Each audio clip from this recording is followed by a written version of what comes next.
Hi again, everybody. So this lesson we are going to focus on healthy relationships. And by relationships, I'm referring to your family, your friends, partners, and even coworkers. Any relationship that you may be in. So there are so many positive ways to define a healthy relationship.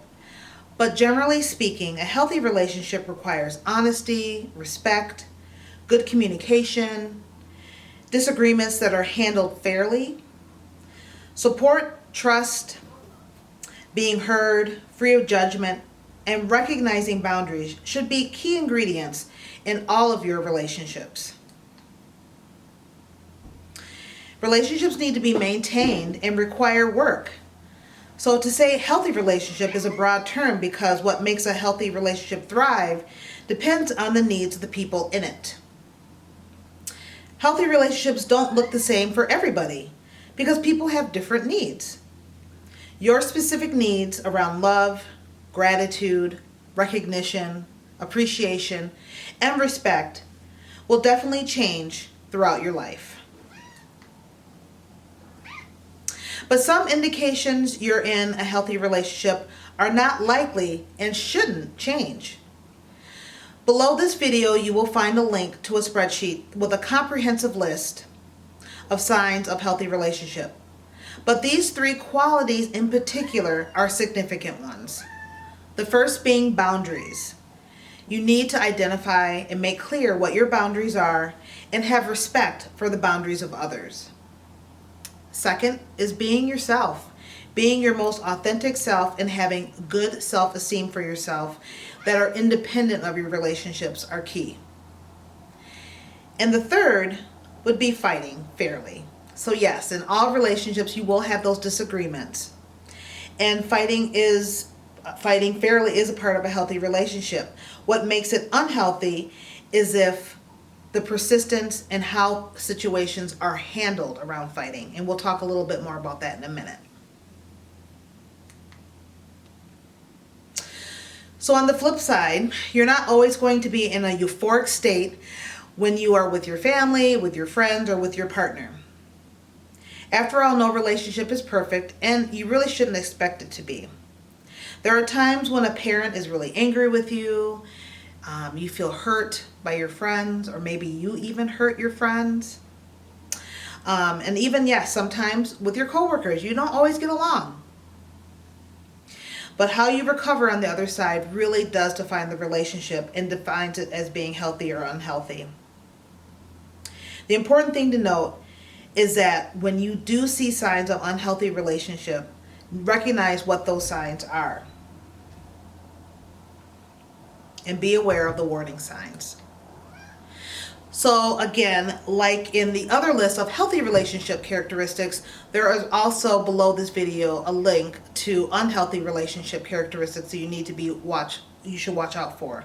And some of those examples are as follows. So you feel worried about consequences when you disagree with the other person. You feel pressure to quit activities you usually enjoy and are involved in. You notice that your arguments are not settled fairly. And you notice your friends or your partner attempts to control you with how you dress and criticizes your behavior. You experience more frequent yelling when you are having discussions or disagreements. So again, a full comprehensive list of these warning signs to watch for are below.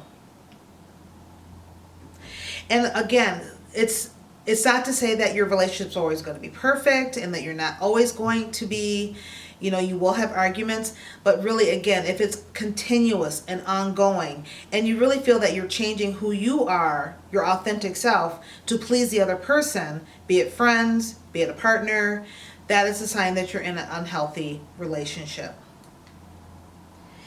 Now this next slide, I know you can't read it very clearly here, but don't worry about it. A link to it is below this video. Each relationship should be considered like on a relationship spectrum from healthy to abusive.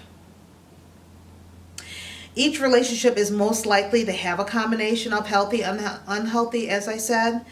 But where you really do need to watch is when a relationship becomes abusive.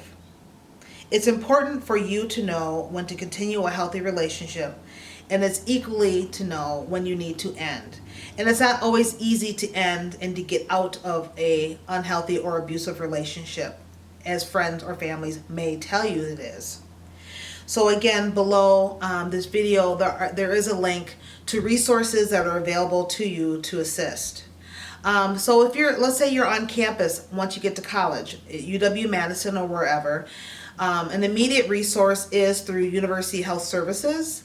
There are confidential support that you can receive directly there, or community resources that they can refer you to. So the worst thing to do is to ever feel alone, feel that you have to put up with anything that you're not comfortable with. That simply is not true. Also, you may not feel comfortable confiding in your family or even maybe your friends as to what's going on. So again, please make sure you reach out to any of the resources that are listed below this video once you get on campus, to campus resources available to you, as well as in the community.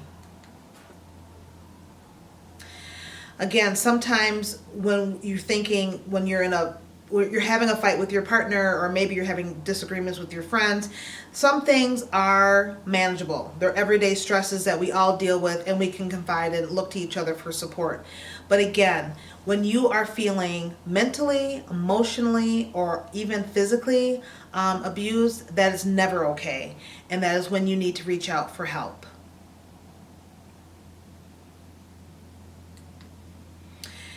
So to briefly recap, sometimes you just want to have that check mark to make sure, am I in the right relationship?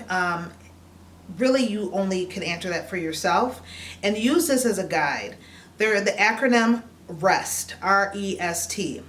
So the first pillar you see is for respect. Again, respect means respect for yourself, respect for your partner, and respect for the relationships of friends and family that you're in.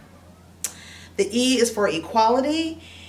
In a relationship, this means that each person is equally respected, heard, understood, and treated with that respect. The S is for safety, which again means that everybody feels comfortable to be your authentic self without criticism, without judgment. You should feel free to express yourself and share your thoughts, even if it's different than those you're in a relationship with. You should feel safe to do so, and if you don't, that is the sign that you're not in a safe relationship or a healthy relationship.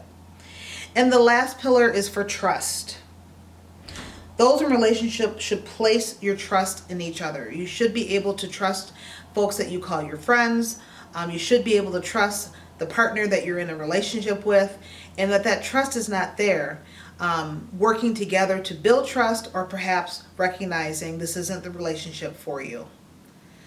So I know that was brief, a brief overview to a big topic of relationships, and hopefully you'll utilize the resources that are available below that will help you and guide you through the relationships you have in the immediate and in the future.